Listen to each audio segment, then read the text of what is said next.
आज के क्लास में हम लोग एम्पियर का परिपथीय नियम पढ़ने वाले हैं कि एम्पियर का परिपथीय नियम क्या होता है उसके बारे में समझने वाले हैं। देखिए, अगर इसको रिलेट किया जाए तो एक गॉस पर में हम लोग पढ़े थे। इसके पहले हम लोग गॉस पर में पढ़े थे एक आवेश के कारण। हम लोग पढ़े थे कि अगर कोई बंद पृष्ठ है, मतलब पूरी तरह से घिरा हुआ है, उसके अंदर अगर क्यू आवेश है, उसके अंदर कितना आवेश है, क्यू आवेश है, तो गॉस पर में क्या था कि जो फ्लक्स का मान होता है वो क्या होता है, क्यू बटे एप्सिलॉन नॉट के क्या होते हैं, बराबर होते हैं। ये गॉस पर में हम लोग पढ़े थे कि एक बंद सतह के अंदर, इसमें हम लोग सतह का बात कर रहे थे कि एक बंद सतह के अंदर मान लो कि एक बॉल होता है, खोखला बॉल होता है ना, उसके अंदर जितना भी आवेश रहेगा तो वो क्या होगा, एक बंद सतह के अंदर आवेश होगा, तो जो आवेश होता है कुल आवेश वो बटे क्या होता है, एप्सिलॉन नॉट के बराबर होता है। ये फ्लक्स का मान हम लोग पढ़े थे किसमें, तो ये हम लोग पढ़े थे गॉस परमे के नियम में। वैसे ही कुछ इसी प्रकार से हम लोग एम्पियर का परिपथीय नियम पढ़ने वाले। ये एक लूप के लिए होता है, ये एक लूप के लिए होता है, वो एक बंद सतह के अंदर था, ये एक बंद लूप के अंदर हम लोग बात करेंगे।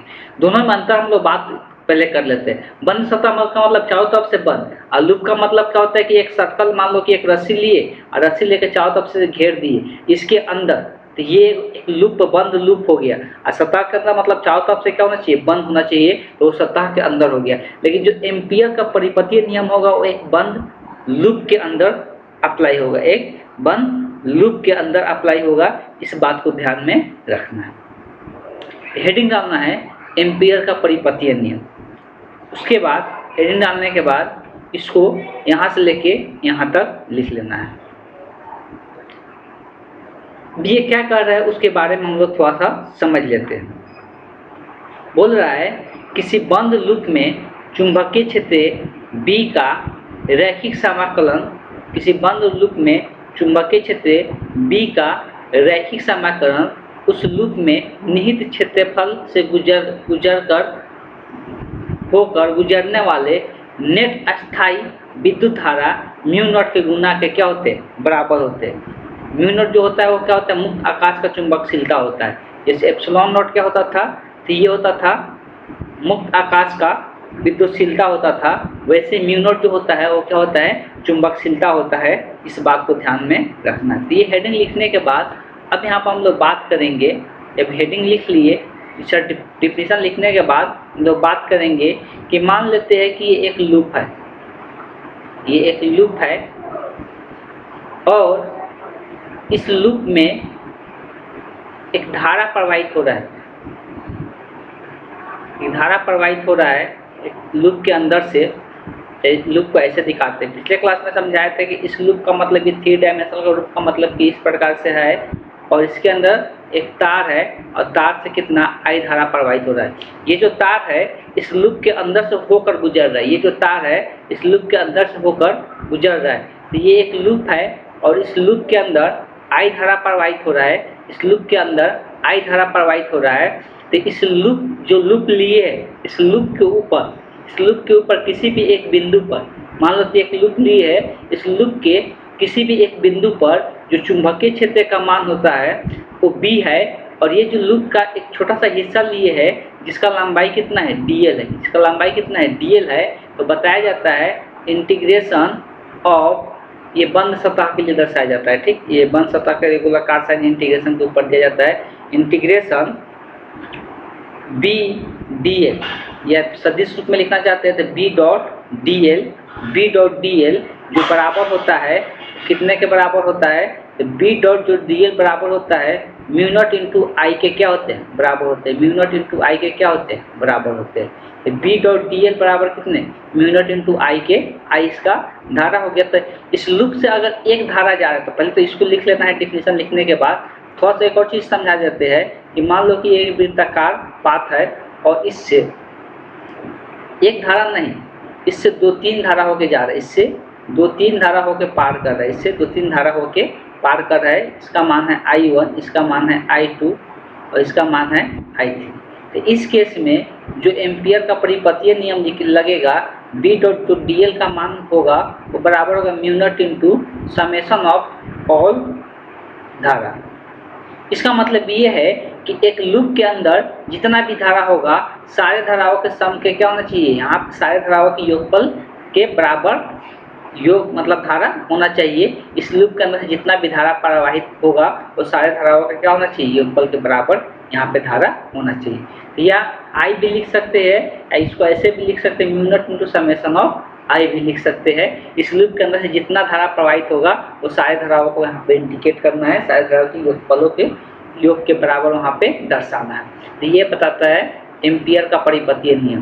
तो अब याद रखना है, अगर हम लोग बात करेंगे तो ई डॉट डी ए बराबर होता था क्यू बटे एप्सिलॉन नॉट के। अगर याद करेंगे तो ये क्या होता था, ये गॉस प्रमेय होता था। इसी को हम लोग फ्लक्स बोलते हैं, फ्लक्स मतलब फाई हो गया, ये गॉस प्रमेय होता था। और यहाँ पर ये क्या है, एम्पियर का परिपथीय नियम है। तो ये चुंबकीय क्षेत्र के लिए हो गया और ये विद्युत क्षेत्र के लिए हो गया। तो दोनों में कुछ कॉमन चीज़ें देखने को मिलता है, इसलिए एक साथ दोनों को कंपेयर करके बताया जा रहा है। ठीक, इस प्रकार से हम लोग को देखने को मिलता है। तो फार्मूला में सिर्फ यही याद रखना है, एम्पियर का परिपथीय नियम का फार्मूला यही होता है B dot D L. D L जो होता है स्मॉल लंबाई होता है, बार बार बताते हैं जो लूप लिए है तो लूप पर कोई बिंदु ले रहे हैं तो वहाँ पे एक स्मॉल डी एल लंबाई लेंगे और यहाँ पे जो चुंबकीय क्षेत्र बी होगा तो वो चुंबकीय क्षेत्र बी को दर्शा रहा है। जब हम लोग इसको जान लिए तो इसका कुछ हम लोग अनुप्रयोग भी देखने वाले हैं। अनुप्रयोग का मतलब क्या होता है कि इसका उपयोग हम लोग कहाँ पे करते हैं, इसका उपयोग हम लोग कहाँ पे करते हैं उसको यहाँ पे हम लोग समझने वाले हैं कि इसका उपयोग किस जगह पे हम लोग करते हैं। तो यहाँ पे जो हम लोग उपयोग करने वाले, सबसे पहले हेडिंग डाल लेना है। हेडिंग के रूप में क्या होगा, तो एम्पियर के परिपथीय नियम का अनुप्रयोग। एम्पियर के परिपथीय नियम का अनुप्रयोग जिसको इंग्लिश में बोलते हैं application of amperes circuital law. ठीक है, उसमें सबसे पहले एक नंबर दे के लिखना है, इसको रोमन का 1 देने की जरूरत नहीं है, एक नंबर देना है। और एक नंबर दे के लिखना अनंत लंबाई के सीधे धारावाही तार के कारण चुंबकीय क्षेत्र। अनंत लंबाई के सीधे धारावाही तार के कारण चुंबकीय क्षेत्र। अनंत लंबाई के सीधे तार के कारण चुंबकीय क्षेत्र जो उसके चारों तरफ जो चुंबकीय क्षेत्र उत्पन्न होगा उसी चुंबकीय क्षेत्र का मान हम लोग निकालने वाले हैं। तो देखिए, जब हम इसका हम लोग बात करेंगे तो इसका 3 स्थिति उत्पन्न होगा, इसका 3 स्थिति उत्पन्न होगा। तीनों के बारे में हम लोग चर्चा करेंगे। सबसे पहले मान लेते हैं कि माना कि लिखना है, इसमें हेडिंग डालने के बाद ये एक नंबर का जो हेडिंग अभी लिखवा है ये हेडिंग डालने के बाद लिखना है, माना कि अनंत लंबाई के एक सीधे तार है जिसमें आई धारा प्रवाहित हो रही है, जिसमें आई धारा प्रवाहित हो रही है।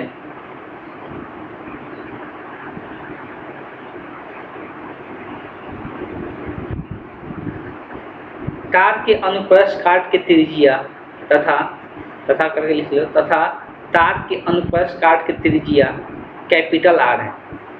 तार के अनुप्रस्थ काट के त्रिज्या कैपिटल आर है।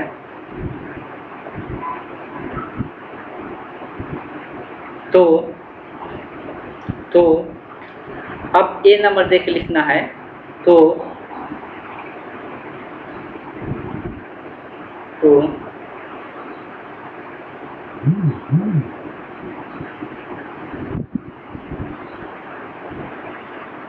तार के बाहर किसी बिंदु P, तो तार के बाहर किसी बिंदु P पर चुंबकीय क्षेत्र, तो तार के बाहर किसी बिंदु P पर चुंबकीय क्षेत्र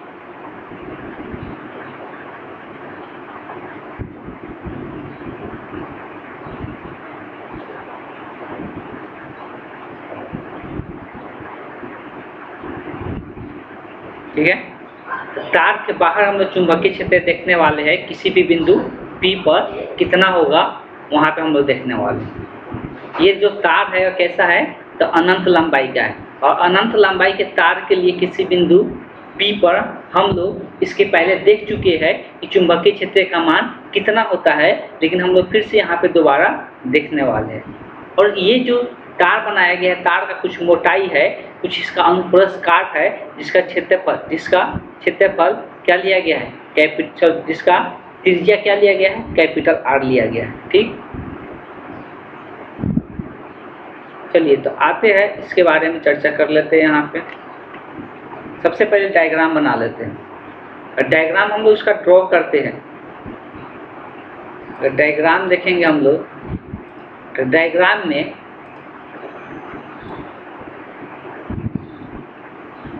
ये एक तार होगा, ठीक।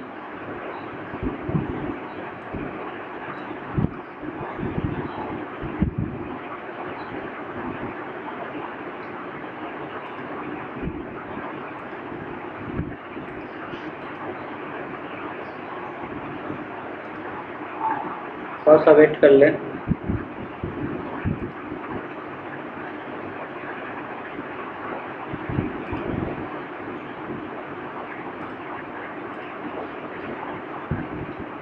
ये हो गया। और इसके अंदर हम लोग क्या करेंगे, तो एक तार बनाएंगे। उस तार का कुछ त्रिज्या भी होगा, उस तार का कुछ त्रिज्या भी हम लोग को देखने को मिलेगा। एक तार ड्रॉ कर लेते हैं।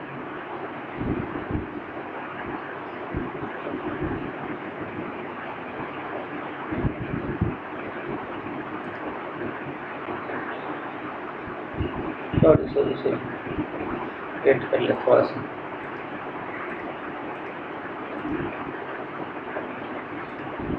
पहले तार ड्रॉ करते हैं। तार का आकृति जो होता है वो बेलनाकार होता है। तार की जो आकृति होता है कैसा होता है, बेलनाकार होता है।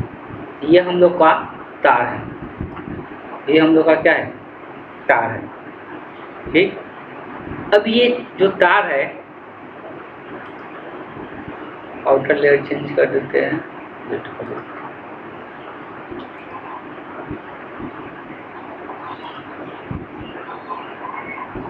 ठीक है। तो यही तार है। और तार का अगर अनुप्रस्थ काट का हम लोग देखना चाहते हैं तो ये है हम लोग का अनुप्रस्थ। तार का ये क्या है, अनुप्रस्थ है। और इसका जो त्रिज्या है, इसके केंद्र से जो दूरी है वो कैपिटल आर है। इसके कारण कहीं पर एक बिंदु ले रहे, और इस बिंदु पर क्या करना है हमको, चुंबकीय क्षेत्र ज्ञात करना है। इस बिंदु पर क्या करना है हमको, चुंबकीय क्षेत्र ज्ञात करना है। तो चुंबकीय क्षेत्र ज्ञात करने के लिए अभी हम लोग एम्पियर का नियम तभी लगा सकते हैं जब ये एक लूप बनाए। अब लूप कैसे बनाना है, तो मान लेते हैं कि इसका एक एक्सिस ड्रॉ कर लेते हैं कि इसका एक बीच से ये एक्सिस है, और ये तार जो है ये अनंत लंबाई का है। ये जो तार है ये क्या है, अनंत लंबाई का है। ये जो तार है वो अनंत लंबाई का है। तो यही एक्सिस है, और ये एक्सिस से दूरी मान लेते हैं। इसका जो दूरी है यहाँ से यहाँ तक कितना है, स्मॉल आर है, कितना है। और ये बिंदु क्या है, पी है। इस बिंदु पर हमको क्या करना है, चुंबकीय क्षेत्र का मान ज्ञात करना है। तो अभी हम लोग पढ़े कि चुंबकीय क्षेत्र का मान तभी ज्ञात कर पाएंगे जब हम लोग एक लूप लेंगे। तो क्या करना है, इसके चारों तरफ एक लूप लेना है, वृत्ताकार लूप लेना है। इसके चारों तरफ क्या करना है, एक वृत्ताकार लूप ले लेना है,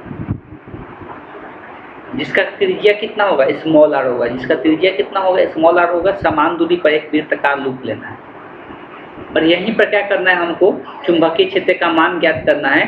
तो चुंबकीय क्षेत्र का मान ज्ञात करने का जो तार है, एक और चीज़ याद रखना है, जो तार है और इसमें धारा का बात करेंगे तो धारा का जो दिशा है वो ऊपर की ओर है। इसमें आई धारा प्रवाहित हो रहा है तार के अंदर, और यहाँ पर हमको चुंबकीय क्षेत्र का मान ज्ञात करना है। तो हम लोग क्या करते हैं, चुंबकीय क्षेत्र का मान ज्ञात करने के लिए एक यहाँ पे हम लोग डीएल लंबाई ले रहे हैं। क्या ले रहे हैं, डीएल ले रहे हैं। तो यहाँ पे एक डीएल लंबाई हम लोग ये जूम करेंगे, ठीक। देखिए यहाँ पर वृत्ताकार लूप ले लिए, और यहाँ पर डीएल लंबाई ले लिए, और यहाँ पे हमको क्या करना है, चुंबकीय क्षेत्र का मान ज्ञात करना है। अब जो डीएल का दिशा होगा, मान लेते हैं कि डीएल का दिशा इसका स्पर्श रेखा होता है। तो इस पर स्पर्श रेखा, तो इस दिशा में मान लो कि डीएल का दिशा होगा, आर का दिशा, दोनों के बीच का कोण कितना बनेगा। तो यहाँ पे जो चुंबकीय क्षेत्र उत्पन्न होगा, चुंबकीय क्षेत्र और डीएल के बीच का जो कोण बनेगा वो कितना होगा।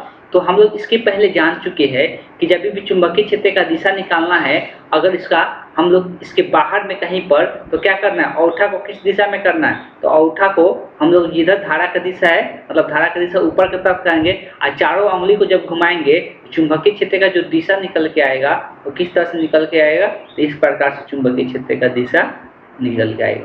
तो ये हम लोग का हो जाएगा चुंबकीय क्षेत्र का दिशा।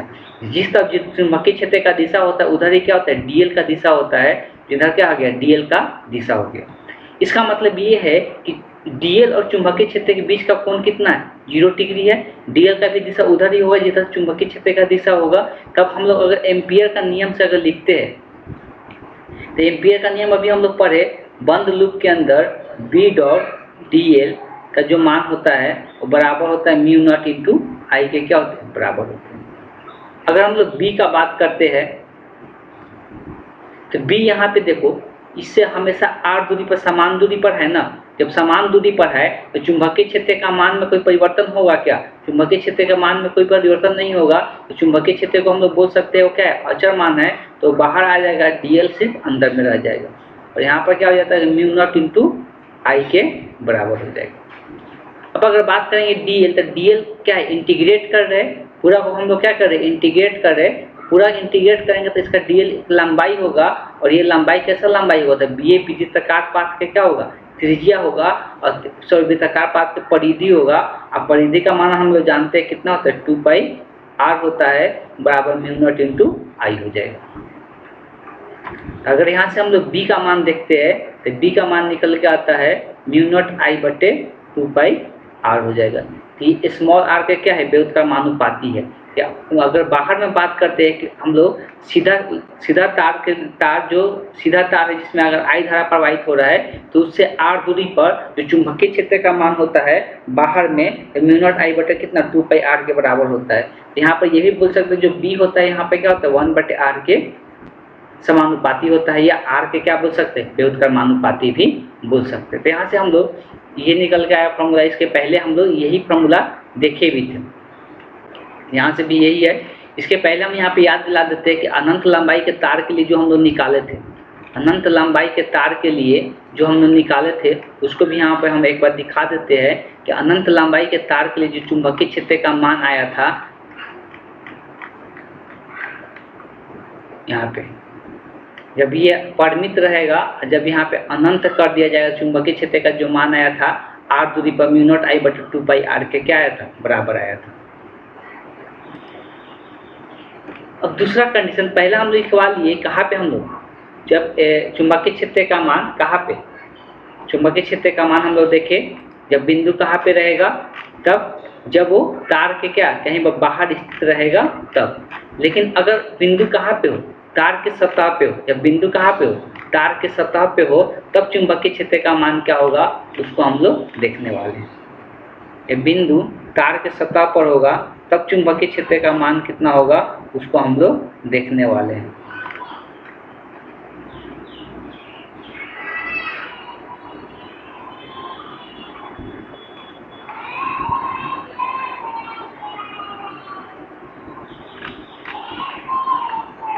बी नंबर दे के लिखना है, धारावाही तार के सतह पर कोई बिंदु P पर चुंबकीय क्षेत्र, धारावाही तार के सतह पर कोई बिंदु P पर चुंबकीय क्षेत्र, कोई बिंदु P पर चुंबकीय क्षेत्र, कोई बिंदु P पर चुंबकीय क्षेत्र। देखिए तो इसमें कुछ नहीं करना है, ये जब हम लोग यहाँ पे ध्यान क्या देना है, अगर ये बिंदु P को हम उठाकर कहाँ पे लेके आए, ये बिंदु P को हम उठाकर इसके सतह पे ला देते हैं। जब इसके सतह पे ला देंगे, इस बिंदु P को इसके सतह पे ला देंगे तो इसके एक्सिस से जो दूरी होगा स्मॉल आर वो कैपिटल आर के क्या हो जाएगा, बराबर हो जाएगा। कैपिटल आर का क्या हो जाएगा, बराबर हो जाएगा। तब इस केस में जो चुंबकीय क्षेत्र का मान हो जाएगा, लिख सकते हैं यहाँ क्या हो जाएगा, स्मॉल जो आर होगा वो किसके बराबर हो जाएगा, कैपिटल आर के बराबर हो जाएगा। और जब ऐसा होगा तो जो चुंबकीय क्षेत्र का मान हो जाएगा कितना हो जाएगा, म्यू नॉट आई बटे 2 पाई कैपिटल आर हो जाएगा, 2 पाई कैपिटल आर हो जाएगा। अब यदि इस बिंदु को सतह के अंदर लेके जाया जाए,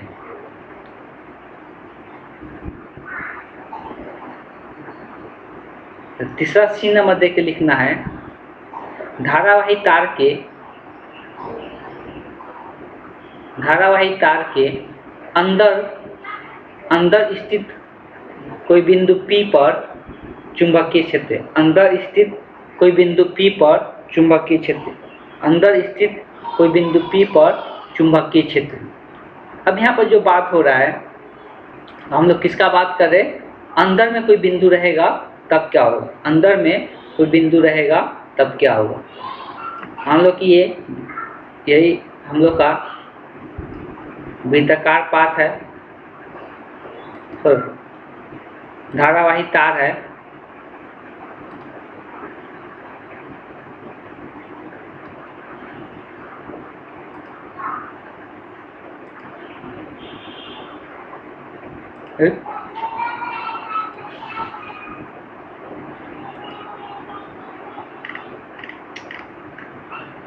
धारावाही तार है।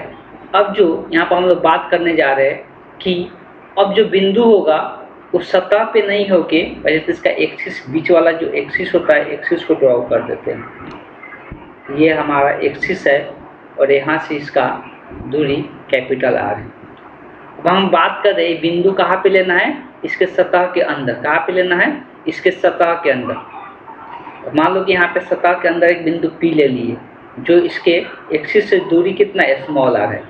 अब इस बिंदु पर हमको क्या करना है? चुंबकीय क्षेत्र ज्ञात करना है। जब भी इस बिंदु पर चुंबकीय क्षेत्र ज्ञात करना होगा, इसके अंदर हम लोग क्या करना होगा? एक वृत्ताकार पाथ, मतलब वृत्ताकार लूप ड्रॉ करना पड़ेगा। तो एक इसके अंदर वृत्ताकार लूप ड्रॉ करना पड़ेगा।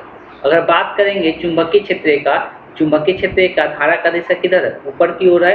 धारा की दिशा जब ऊपर की ओर है, यहाँ पे जो चुंबकीय क्षेत्र उत्पन्न होगा उसका दिशा किधर होगा? इधर से इधर घूमेगा, इधर से इधर, इधर से इधर घूमेगा। तो यहाँ पे चुंबकीय क्षेत्र का जो दिशा होगा वही डीएल का दिशा होगा। अभी थोड़ा देर पहले ही बताए थे। तो यहाँ पे तो कोई अंतर नहीं आएगा। तो अगर हम एम्पियर का परिपथ नियम लगाते हैं तो परिपथ नियम कहता है कि बी डॉट डीएल बराबर होता है म्यू नॉट इंटू आई के। अब देखो ये जो धारा होता है, धारा क्या कहता है कि ये जो धारा, एम्पियर का परिपथ नियम कहता है कि ये जो धारा होता है, जो लूप लेते हैं उसके अंदर से गुजरने वाले धारा का मान होता है। जो लूप लेते हैं उसके अंदर से गुजरने वाली ये धारा का मान होता है। अब अगर हम लोग बात करेंगे तो धारा तो अभी हम लोग कितना, इतना ही से होकर गुजर रहा है, वही धारा को लेना है। लेकिन ये जो आई धारा दिया हुआ है, ये पूरा क्षेत्रफल से गुजरने वाला धारा है, ये पूरा क्षेत्रफल से गुजरने वाला धारा है। लेकिन अभी हमको जो धारा निकालना है कितना क्षेत्रफल से, इतना ही क्षेत्रफल से गुजरने वाला धारा निकालना है। तो ये पूरा क्षेत्रफल से, ये पूरा क्षेत्रफल कितना है? पाई आर कैपिटल आर स्क्वायर। तो यहाँ पे लिख सकते हैं, चूंकि इसलिए अप्लाई कर सकते हैं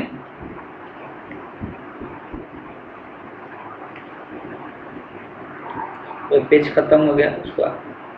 तो चूंकि लिख सकते, चूंकि ये जो 12 वाला क्षेत्रफल है पाई आर स्क्वायर, तो ये कितना धारा देता है? आई धारा देता है। इसलिए अगर 1 पे निकालेंगे, इसलिए 1 पे तो क्या निकल के आएगा? आई बटे पाई आर कैपिटल आर स्क्वायर। लेकिन हमको निकालना कितना पे? ये वाला क्षेत्रफल पे। तो ये वाला क्षेत्रफल कितना होगा? पाई आर स्मॉल आर स्क्वायर। अगर इस पर हमको निकालना है, चलिए इसको इधर लिख देते हैं।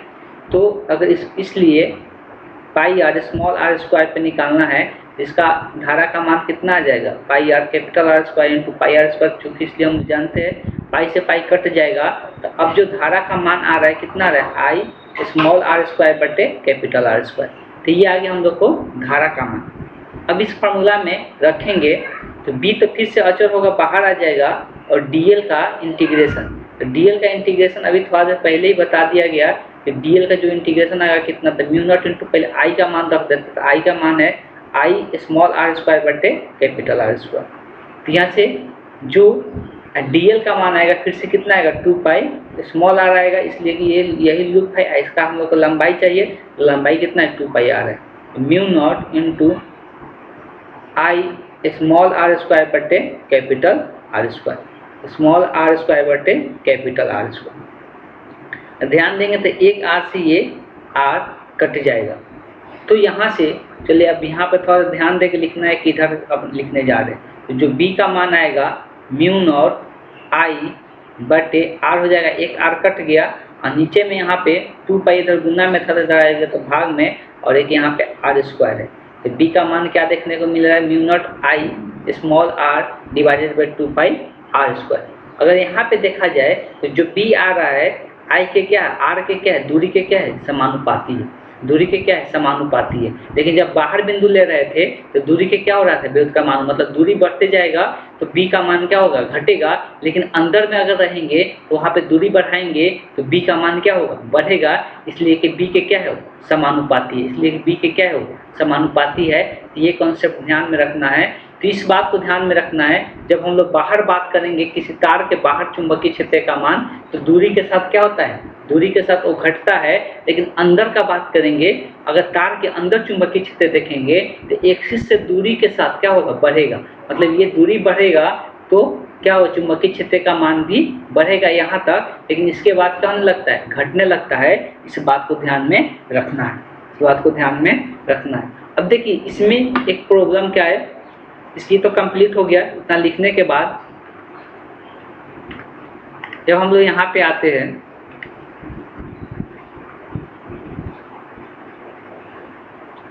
इसमें आगे हम लोग को पढ़ना है परिनालिका। ठीक, यहाँ पे 2 टॉपिक हम यहाँ पे अभी छोड़ेंगे। आगे है परिनालिका, फिर अगर हम लोग एक और देखते हैं दूसरा इसमें आएगा